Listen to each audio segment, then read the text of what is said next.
Hello दोस्तों, नमस्कार। स्वागत है आप सभी का। हिंदी व्याकरण की इस श्रृंखला में आज हम चर्चा करने वाले हैं कारक के बारे में। और मैं आशा करता हूं कि इस वीडियो को देखने के बाद आपको कभी भी कारक को पहचानने में कठिनाई का सामना नहीं करना पड़ेगा।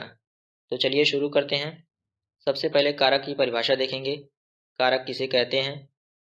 दिया है, संज्ञा अथवा सर्वनाम के जिस रूप से वाक्य का संबंध अन्य शब्दों के साथ स्थापित हो उसे कारक कहते हैं। या दूसरे शब्दों में अगर कहा जाए तो इसे यह भी कहा जा सकता है कि वाक्यांश के शब्दों में संबंध स्थापित करने वाले चिन्ह को कारक चिन्ह कहा जाता है। तो इससे पता यह लगा कि कारक एक प्रकार का चिन्ह है जो दो वाक्यांशों के बीच में संबंध स्थापित करता है। जैसे उदाहरण दिया है, श्याम ने मोहन को साइकिल दी। अध्यापक ने छात्रों से आज प्रश्न पूछे। रीता कलम से लिखती है।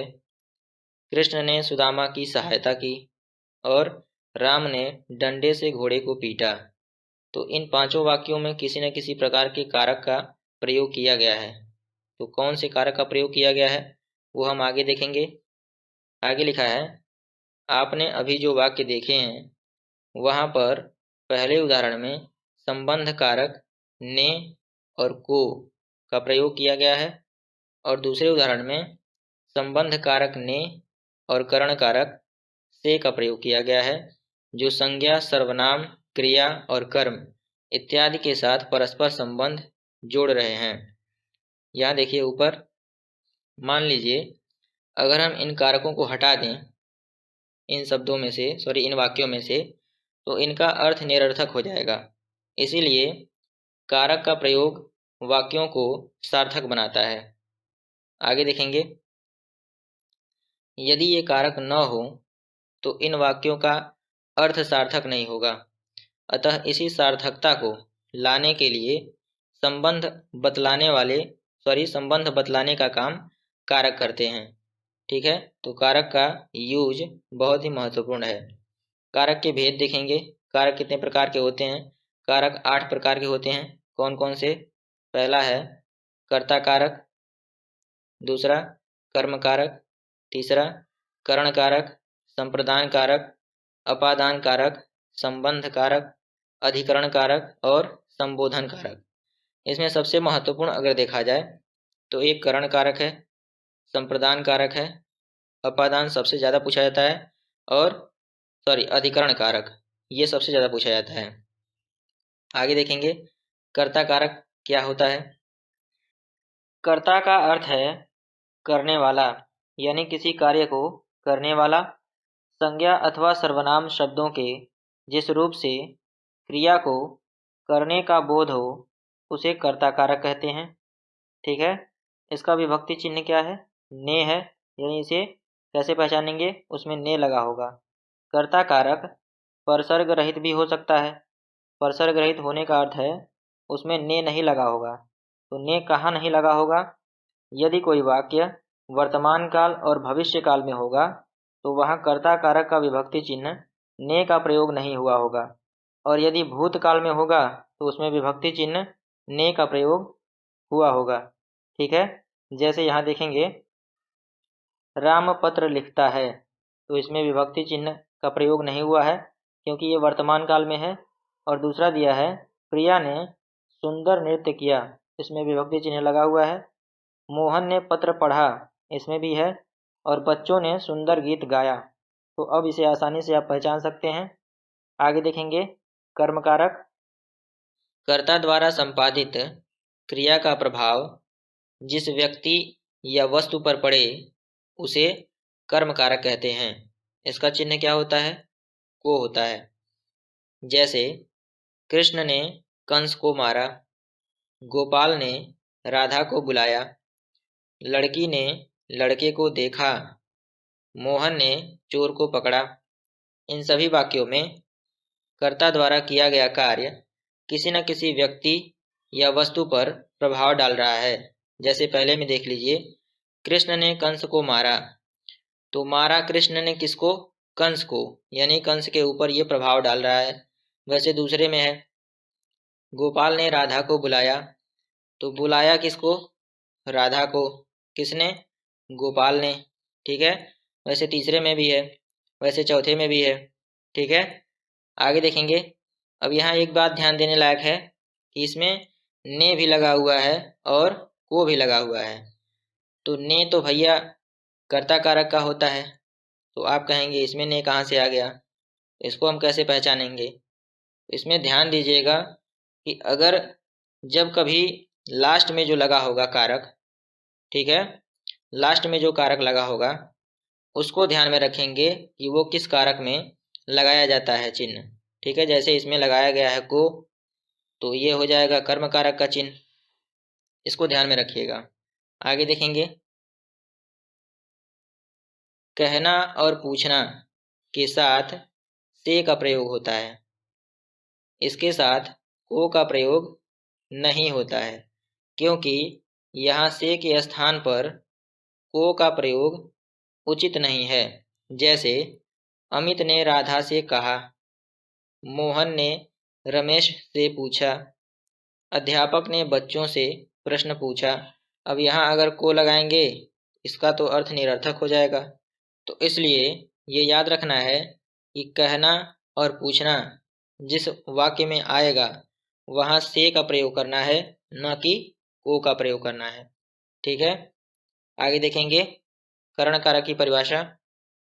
संज्ञा या सर्वनाम के जिस रूप से कर्ता के साधन का बोध कराता है उसे करण कारक कहते हैं। इसका विभक्ति चिन्ह क्या होता है? से और के द्वारा। विभक्ति चिन्ह कह लीजिए या कारक चिन्ह कह लीजिए या परसर्ग कह लीजिए, ये तीनों शब्द एक ही हैं। और साधन यहाँ दिया है, साधन का अर्थ समझ लीजिए। साधन का अर्थ होता है जब कोई कर्ता किसी वस्तु का उपयोग करता है तो वह वस्तु उसका साधन कहलाता है। जैसे उदाहरण दिया है, हम बस से भारत की यात्रा नहीं कर सकते, तो यहाँ बस जो है हमारा साधन हो जाएगा। पुलिस ने चोर को लाठी से मारा, यहाँ पुलिस का साधन हो जाएगा लाठी, जिससे चोर को मार रहा है। रहीम गेंद से खेलता है, तो यहाँ रहीम का साधन हो जाएगा गेंद। और राम ने रावण को बाणों के द्वारा मारा, तो यहाँ राम का साधन हो जाएगा बाण। ठीक है, तो ये हो गया हमारा करण कारक। आगे देखेंगे संप्रदान कारक। संज्ञा या सर्वनाम के जिस रूप से यह प्रतीत होता है कि क्रिया किसके लिए या किस उद्देश्य से की जा रही है उसे संप्रदान कारक कहते हैं। ठीक है, इसका विभक्ति चिन्ह क्या है? के लिए। ठीक है, संप्रदान कारक को पहचानना आसान है। संप्रदान लास्ट में दिया है दान, तो दान यानी कि किसी को कुछ देना। ठीक है, जैसे उदाहरण में दिया है, हम पढ़ने के लिए स्कूल जाते हैं, तो स्कूल तो पढ़ने के लिए जा रहे हैं, तो स्कूल हमें क्या दे रहा है? ज्ञान दे रहा है। भूखे के लिए रोटी लाओ, कोई व्यक्ति है भूखे के लिए रोटी मंगा रहा है। कबीर रवि के लिए गेंद लाता है, इसमें भी देख लीजिए के लिए लगा है। और कबीर किसके लिए गेंद ला रहा है? रवि के लिए। पौधों में जल अवशोषण के लिए पत्तों का होना आवश्यक है, तो इसमें भी क्या है? अवशोषण है जल का, किसके लिए? पत्तों के लिए। ठीक है, तो आगे ध्यान रखेंगे इसमें। अगला कारक देखेंगे अपादान कारक। संज्ञा के जिस रूप से अलग होने, तुलना करने या डरने का भाव प्रकट हो उसे अपादान कारक कहते हैं। इसका विभक्ति चिन्ह क्या है?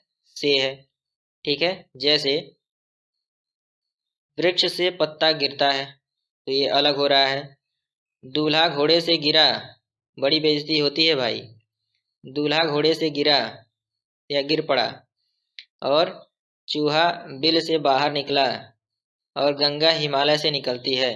तो इन चारों वाक्यों में किसी न किसी चीज़ से अलग होने का अर्थ स्पष्ट होता है, तो इससे आप आसानी से समझ जाएंगे। बस विभक्ति चिन्ह याद रखिएगा कि इसका से होता है। आगे संबंध कारक देखेंगे। संबंध कारक की परिभाषा। संज्ञा या सर्वनाम के जिस रूप से उसका किसी अन्य संज्ञा या सर्वनाम के साथ संबंध प्रकट होता है उसे संबंध कारक कहते हैं। इसका विभक्ति चिन्ह का, के की, रा रे री और ना ने नी है। ठीक है, संबंध कारक से स्पष्ट हो रहा है कि किसी न किसी प्रकार से किसी न किसी वस्तु या व्यक्ति से संबंध ही स्थापित होगा। अब संबंध कई प्रकार के हो सकते हैं। अब आप लोग किससे किससे संबंध बनाते हैं वो आप ही लोग जानेंगे। यहाँ नीचे उदाहरण देखेंगे, मेरे मित्र का घर दूर है, ठीक है, और मेरे बेटे ने यह लेख लिखा, और यह रमेश की गाय है। तो मेरे मित्र का घर दूर है, तो मित्र में और घर में कोई संबंध स्थापित हो रहा है, तो यहाँ भी संबंध है। मेरे बेटे ने यह लेख लिखा, तो मेरे बेटे ने यह लेख लिखा, यहाँ भी संबंध स्थापित हो रहा है लेख और बेटे में। मेरे यह रमेश की गाय है, तो यह गाय किसकी है? रमेश की है, यहाँ भी संबंध स्थापित हो रहा है। ठीक है, तो इससे आप लोग आसानी से पहचान सकेंगे कि ये संबंध कारक है। आगे देखेंगे अधिकरण कारक। संज्ञा के जिस रूप से क्रिया के स्थान का बोध होता है उसे अधिकरण कारक कहते हैं। ठीक है, इसका विभक्ति चिन्ह क्या होता है? में और पर। ठीक है, जैसे भूकंप पर किसी का जोर नहीं चलता, जैसे प्यार पर किसी का जोर नहीं चलता है, उसी तरह भूकंप पर किसी का जोर नहीं चलता। ठीक है, सड़क पर गाड़ी खड़ी है, आइसक्रीम फ्रिज में रखी है, उस कमरे में 4 चोर हैं। तो यहाँ पर किसी न किसी स्थान का बोध हो रहा है। जैसे भूकंप पर जोर, किसी का जोर नहीं चलता, तो भूकंप या तो धरती पर आएगा या समुद्र में आएगा या जल में आएगा। ठीक है, तो यहाँ स्थान का बोध हो रहा है। सड़क पर गाड़ी खड़ी है, यहाँ भी स्थान का बोध हो रहा है। आइसक्रीम फ्रिज में रखी है, यहाँ भी स्थान का बोध हो रहा है। और उस कमरे में 4 चोर हैं, तो उस कमरे में स्थान का बोध उस कमरा करा रहा है। ठीक है, आगे देखेंगे संबोधन कारक। संज्ञा अथवा सर्वनाम के जिस रूप से किसी को पुकारे जाने अथवा संबोधित करने का बोध हो उसे संबोधन कारक कहते हैं। इसका विभक्ति चिन्ह क्या है? हे, ओ, अरे और अजी। ठीक है, संबोधन कारक के पश्चात संबोधन चिन्ह लगाया जाता है। ये संबोधन चिन्ह है, इसको ध्यान में रखेंगे, इसको पहचानना बड़ा ही आसान है। उदाहरण दिया है, हे भगवान अब क्या हो गया, तो यहाँ संबोधन लगा है। अरे भाई आप बताओ यह क्या है, यहाँ भी संबोधन लगा है। अजी सुनते हो, आगे आप जो चाहे वो जोड़ सकते हैं। अजी सुनते हो ये कौन बोलता है? जिसकी शादी हो गई होगी, जो शादीशुदा है, उसको ही ये बातें सुनने को मिलती हैं। अजी सुनते हो ये कर दो, अजी सुनते हो वो कर दो, तो उसको ध्यान में रखेंगे आप लोग। आगे देखेंगे करण कारक और अपादान कारक में अंतर। करण कारक और अपादान कारक दोनों में ही से विभक्ति का प्रयोग होता है, ये तो अभी हम लोगों ने ऊपर पढ़ा है, किंतु फिर भी दोनों में अंतर है। कैसे अंतर है? करण कारक के माध्यम से कर्ता काम करता है, जैसे मैं कलम से लिखता हूँ, इसमें कर्ता कार्य कर रहा है, और वह बस से गया, इसमें भी कर्ता कार्य कर रहा है। किंतु अपादान कारक में तुलना अथवा अलग होने का पता चलता है। ठीक है, जैसे पायल से घुंघरू टूट गए, ये भी खतरनाक उदाहरण है, और वह घर से चला गया। तो इन दोनों वाक्यों में, इसमें और इसमें, इन दोनों वाक्यों में अलग होने का बोध हो रहा है, इसलिए ये इससे अलग है। आगे देखेंगे कर्म कारक और संप्रदान कारक में अंतर। कर्म कारक और संप्रदान कारक में भी को विभक्ति का प्रयोग होता है, किंतु इन दोनों में भी अंतर है। कैसे? कर्म कारक में क्रिया का फल कर्म पर पड़ता है, जैसे शिक्षक ने विद्यार्थियों को मारा, तो शिक्षक का जो कार्य है,